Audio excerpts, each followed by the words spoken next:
Hi, we're making a few videos for our Designs for Hope competition, just to give you an idea how I go about designing jewellery and where I get my inspiration from and how I gather all the ideas that I have for making jewellery.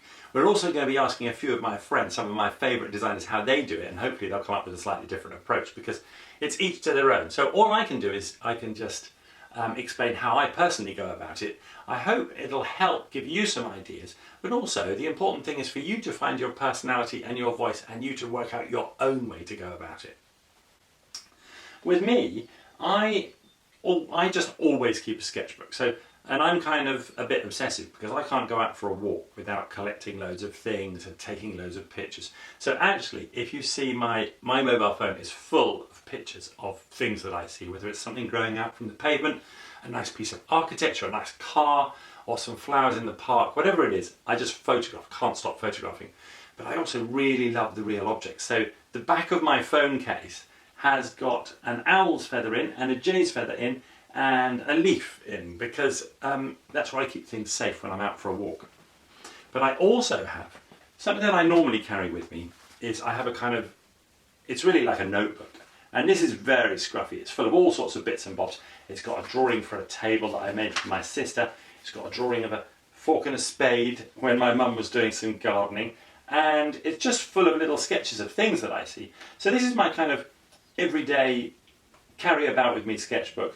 There's a fish that I had for supper, and I've even got things in here, just little notes about what I'm up to and some recipes when I meet people and I get recipes off them. So this is just my notebook, a day-to-day notebook, but it's crammed full of all sorts of ideas, and it generally just reminds me of all the sorts of things that I'm interested in, really. I also have a kind of proper sketchbook. And I think sketchbooking is something that's really important, and anyone interested in art or design should really be keeping a sketchbook. It's just a way of saving all of those things that you're interested in for future reference. So when it comes to time like this, when you have a project, you've got a big book full of great ideas all ready to go. So this sketchbook is, well, it's just as messy as the other one, but it's a bit heavier, so I tend to keep it at home, and I kind of, well, I do some doodling when I'm watching telly, I do some drawing, and I just write down my ideas. I've got all sorts of splodges and secateurs and some quite colourful ones. I was thinking about doing some playing cards, so it's full of all sorts of stuff and ideas. So for this project, the title of the project is Designs for Hope. So your ideas need to be based on the idea of hope. So we've given that to you already, so that's a starting point. I suppose from your point of view, you need to ask yourself is, where do you get the idea, where do you get your hope from? What kind of things give you hope?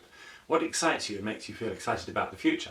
For me, I'm quite a keen gardener, and I do a lot of my designing out in nature. So I guess for me, particularly this time of year, I get out in the garden, I see the snowdrops coming up and the daffodils, and I've been drawing and photographing them, and they give me a great deal of hope for the year to come, and that summer's going to be coming soon, and pretty soon, fingers crossed, this whole pandemic thing will get a bit better and we can start thinking about holidays and things. So I think there's a lot to be hopeful for, and I can kind of see that happening by springtime beginning to happen in my garden.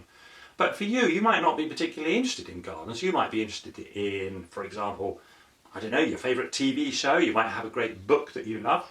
You might like architecture. You might have a collection of something, you know, at home. There may be something you've done at school or a project you've done with your friends that gives you kind of inspiration and hope for the future. It doesn't have to be from nature. That's just where I get my ideas from. Hopefully you'll be able to have your own personality, your own ideas about where you want to get your inspiration from. But I think regardless where that is, get your camera, take some photos, gather some bits and bobs while you're out if you can. Start doodling in the evenings when you're on the phone, when you're watching telly or something like that, and just start getting all those ideas together in one place.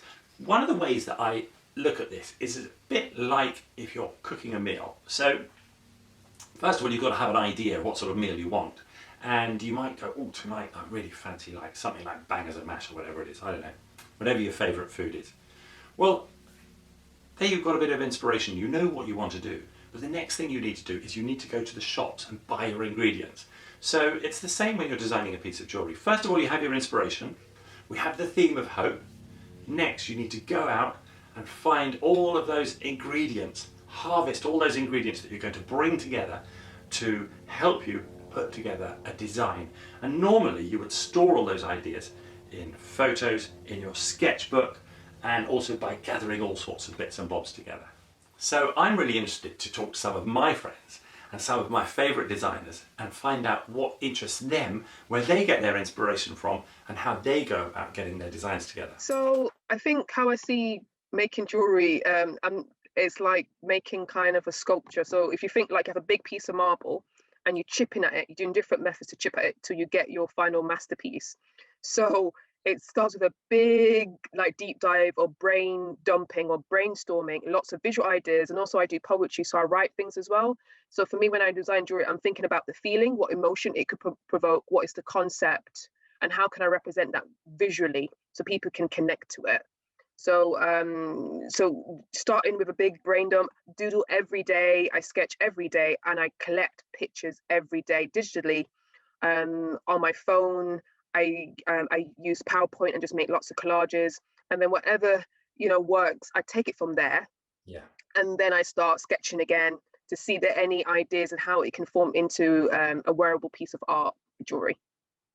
So from last year, I've started to think about my identity a lot more and putting it in my designs. I thought I shouldn't have done that, or I was a bit wary of doing that, but now I feel brave enough or more comfortable of using my identity of my design. So like now I'm looking into like braids, my hair, and looking at concepts about diversity and inclusion in my work. So it just depends, and I think as the more you do it, the more you evolve. Life inspires you and stuff like that.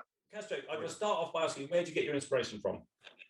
Well, I get my inspiration all over, really. I think like we were talking about, it could be even a conversation in the taxi, like in a London taxi. I write them all down on my phone, like interesting things people say, even my neighbors. I've got a big list actually. It's quite funny. And also like I've got some of my favorite bookshops. I'm just looking at your shelf, bookshelf. Like I love like old books, the kind of cornerings and things of old books, and they've got lovely tiny little designs. So can we have a look at your sketchbooks? Yeah.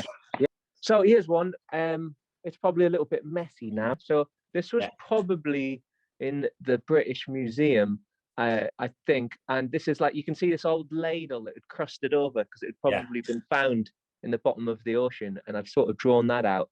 And I've just drawn different like things that interested me, just different gods of Egypt and the kind of correlating gods in Rome and Greece. The thing about the drawing is that like if I can at least it's just translation of ideas, so translation of whatever's out there. So I remember later on what I'm seeing. Great. Out.